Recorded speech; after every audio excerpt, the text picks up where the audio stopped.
That's not a trick question. What's on the screen? Puzzle pieces, yeah, exactly. I told you it wasn't a trick question. And what are the similarities between these puzzle pieces and your team? They fit together, yes. The more they fit together, the more they work together, you have better teamwork, correct? What else? All different, exact kind of like, different what? Diversity. Right, come here. Exactly, diversity, right? They're all different. They all bring their different perspective. Kind of like you're a team, would you agree? 17 nations here. What else? Anything else? Well, let me ask you this. If you went into the store and you walked down the aisle where all the puzzle pieces are, what's the one thing that is common to all of them?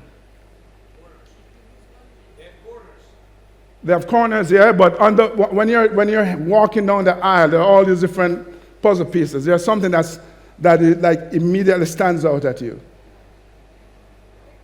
Ooh, who said that? She's smart. Give her a hand. and what does that picture represent? What it should look like, right? So inside the box is this jumbled mess, and you have on the outside this image of what that jumbled mess can look like, right? Which brings me to my first P, which is perception. You know, as human beings, I think our perception and their ramifications are real. In fact, I would argue they are life-changing. And oftentimes, the thing that distinguishes one person or one team, one company from another, is their perception of what is possible for them.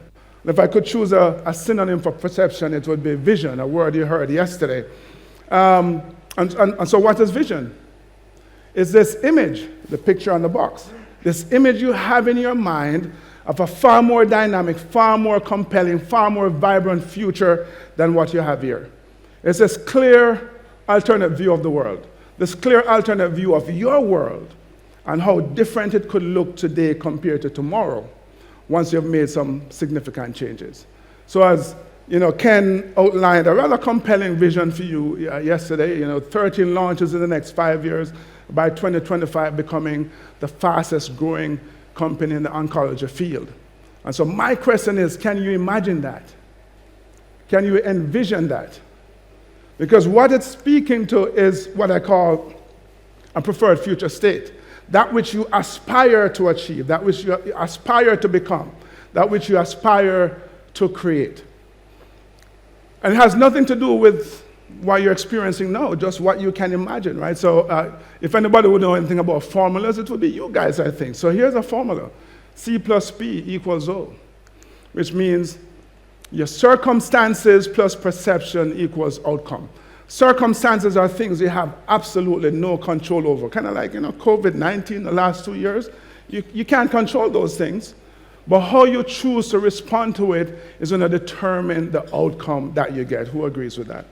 Right?